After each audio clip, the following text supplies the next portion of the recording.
वो school, colleges और यूनिवर्सिटियाँ हैं, गली मोहल्लों को छोड़ दें। अब ये बहुत आगे चली गई है बात। तकरीबन आप कह सकते हैं कि 90% लोग जो है ना वो पीटीआई और नून लीग को नहीं जानते, लोग उनके साथ चले हैं और अब हम ये भी तवक्को करते हैं कि वो भी हमारे साथ चले। और हम उम्मीद करते हैं कि हाजी अफजाल ही इस गांव के काम करवाएगा। पहले भी वो करवाता रहा और इंशाल्लाह ताला आइंदा भी वही। इन लोगों की सोच जो होती है ना सिर्फ रहती है गली मोहल्लों तक। अस्सलाम वालेकुम नाज़रीन, HR न्यूज़ के साथ मैं हूं असदुर रहमान। हल्का PP 38 से पाकिस्तान तहरीक इंसाफ के कैंडिडेट चौधरी अहसन सलीम बरियार विन कर चुके हैं और तहरीक इंसाफ के जो कारकुनान हैं उनमें खुशी की लहर भी मौजूद है। मेरे साथ कुछ तहरीक इंसाफ के कारकुनान मौजूद हैं, आइए हम इनसे बात करते हैं। अस्सलाम वालेकुम। जी वालेकुम अस्सलाम। मोहतरम, सबसे पहले तो हम आपको मुबारकबाद पेश करते हैं कि आपके कैंडिडेट इस एरिया से विन कर चुके हैं, तो आप अपने जो तासुरात हैं उनका इजहार करें। जी खैर मुबारक। हम अपने पूरे इलाके को मुबारक देना चाहते हैं PP 38 को। उसके बाद ख़ास तौर पर जिस गांव में आप बैठे हुए हैं अंजोतर में, पूरे अंजोतर को मुबारकबाद देना चाहते हैं। और अंजोतर वाले मुबारकबाद के मुस्तहिक भी हैं, क्योंकि जिस तरह अंजोतर गांव वालों ने वोट दिए हैं PTI को, और ख़ास तौर पर जो है PP 38 के लोगों ने PTI को वोट दिए हैं और जिस तरह PTI जीती है, हम पूरे हलके को मुबारकबाद देना चाहते हैं। और अल्हम्दुलिल्लाह PTI के कारकुन बहुत ज़्यादा खुश हैं। अच्छा, इस गांव का टर्न आउट क्या रहा है? इस गांव का टर्न आउट तकरीबन आप कह सकते हैं कि 1250 जो है ना वोट कास्ट हुए हैं। तकरीबन 1700-1800 वोट टोटल हैं, जिनमें से 1250 वोट कास्ट हुआ है। और हम लोगों ने बहुत ज़्यादा मेहनत की है। बारिश बहुत ज़्यादा हो रही थी, लोगों को घरों से निकाल के गाड़ियों में लेकर गए हैं ताकि जो वोटर हैं वो भी जो है ना जलील ना हो, और ना हमने किसी को जलील होने दिया है। और अल्हम्दुलिल्लाह हमारी जो मेहनत थी उसका फल हमें मिला है। अच्छा, जो अहसन सलीम बरियार साहब हैं, अब वो एरिया से विन तो कर चुके हैं, अब क्या समझते हैं कि वो इस हल्का की जो मसाइल हैं उनको हल कर सकेंगे?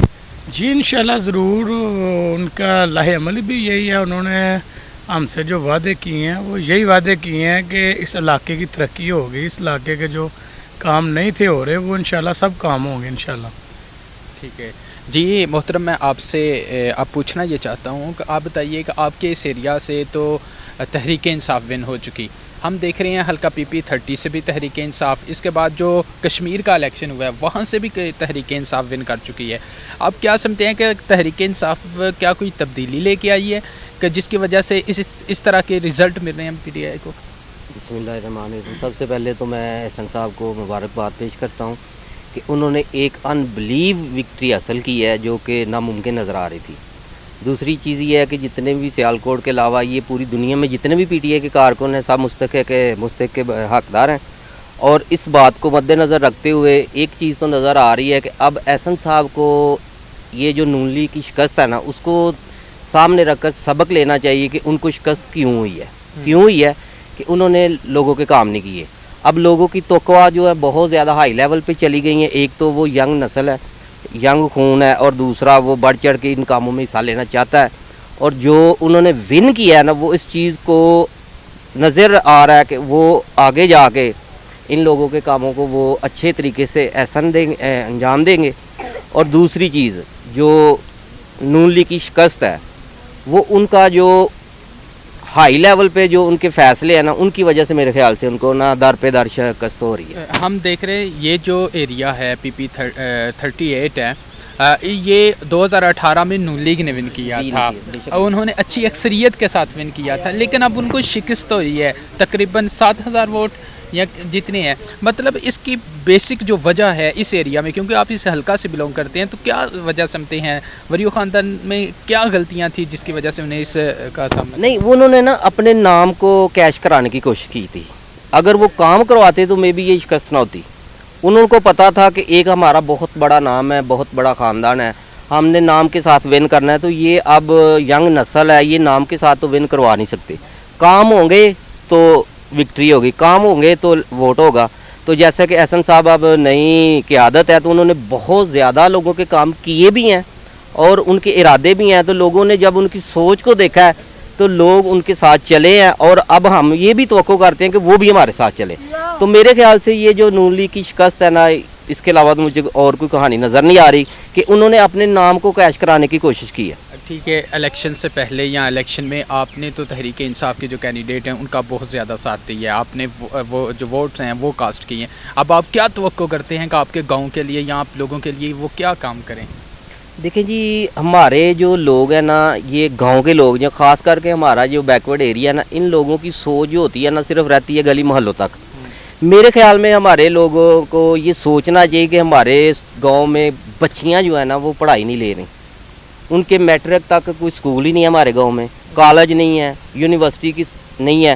تو ہمیں یہ سارے گاؤں کو، یہ نہیں کہ یہ نون لیگ کے بندے ہیں، یہ پی ٹی آئی کے ہیں، یہ کرین والوں کے، سب کو مل کے سوچ کے کینڈیڈیٹ کے پاس جانا چاہیے. ان کو بولنا چاہیے کہ جو ہمارے مین مسائل ہیں وہ سکول، کالجز اور یونیورسٹی ہیں، گلی محلوں کو چھوڑ دیں. اب یہ بہت آگے چلی گئی ہے بات. تو اب ہمیں چاہیے کیونکہ ہم نے اپنا حق ادا کر دیا، ہم نے ووٹ دیے ہیں، وہ ممبر بن گئے. اب ان کا حق بنتا ہے کہ ہمارے مسائل یہ نہیں ہے کہ نالی ٹوٹ گئی ہے، ہمارے مسائل یہ نہیں ہے کہ یہ رستہ نہیں ٹھیک ہے، یہ تو ہوتے رہیں گے. سب سے پہلے یہ چیز ہے کہ آپ جا کے دیکھیں، ناروال میں دیکھیں، شکر گڑھ میں دیکھیں، بچیاں 100 میں سے 70% گریجویٹڈ ہیں. ہمارے لوگوں کی بچیاں کیوں نہیں گریجویٹڈ ہوتی؟ ان کو فیسلٹی نہیں ہے. تو ہمارے یہ مسائل یہ ہیں کہ ادھر کالج کم از کم میٹرک تک سکول ہونے چاہیے تاکہ جو بچیاں ہیں وہ مستقبل میں پڑھ لکھ کے اپنا آپ سنوار سکیں. ٹھیک ہے، مطلب آپ کو بیسک آپ یہ کہہ رہے ہیں کہ یہاں پر ایجوکیشن کے لیے جو ادارے ہیں وہ یہاں پر نہ تعمیر کرنے چاہیے. ٹھیک ہو گیا. جی ہاں ناظرین، آپ نے سنا یہاں کے جو لوگ ہیں وہ اپنا میسیج ریکارڈ کروا رہے تھے. جی بھائی جان، آخری مجھے بات آپ بتا دیں کہ آپ کیا پیغام دینا چاہیں گے احسن سلیم بریار کو؟ جی سر، احسن سلیم صاحب کو ہم یہی دینا چاہتے ہیں، ان کو میسیج ہے کہ جو انہوں نے وعدے کیے ہیں ہم سے، بس وہ وعدے پورے کر دیں تو انشاءاللہ تعالیٰ آگے بھی وہ ہمارے نیکسٹ ٹائم بھی ہمارے پاس آئیں تو انشاءاللہ ہم ان سے تعاون کریں گے. اور دوسری بات میں آپ کو بتاتا چلوں کہ پی ٹی آئی کی ایک اپنی ورث بھی ہے. جس طرح میں نے پہلے انٹرویو میں بھی آپ کو بتایا تھا کہ اس گاؤں میں جو ہمارے جو وائس چیئرمین حاجی افضال ٹھلو صاحب، زیادہ ورث ان کی ہے. تقریباً آپ کہہ سکتے ہیں کہ 90% لوگ جو ہیں نا وہ پی ٹی آئی اور نون لیگ کو نہیں جانتے. وہ ان کو کہتے ہیں کہ آپ جس طرف آپ کہیں گے ہم ووٹ دے دیں گے. اور اس گاؤں کی بات کر رہے ہیں؟ اس گاؤں کی بات کر رہا ہوں میں، جس گاؤں میں ہم بیٹھے ہوئے ہیں اس کی بات کر رہا ہوں کہ اور ہم لوگ، وہ لوگ جو حاجی افضال کو ووٹ دیتے ہیں وہ امید بھی توقع اسی سے کرتے ہیں کہ یہی ہمارے کام کروائے گا. وہ لوگ نہ حسن کو جانتے ہیں نہ کسی اور کو جانتے ہیں. اور انشاءاللہ ہم حاجی افضال کے ہم نے کہنے پہ ووٹ دیے ہیں اور ہم امید کرتے ہیں کہ حاجی افضال ہی اس گاؤں کے کام کروائے گا. پہلے بھی وہ کرواتا رہا اور انشاءاللہ تعالیٰ آئندہ بھی وہی کام کروائے گا. ٹھیک ہو گیا. جی ہاں ناظرین، آپ نے سماعت کیا یہاں کے لوگوں کے جو خیالات ہیں وہ ان کا اظہار کر رہے تھے. کیمرہ مین عمیر کے ساتھ اسد الرحمان کو اجازت دیجیے. اللہ حافظ.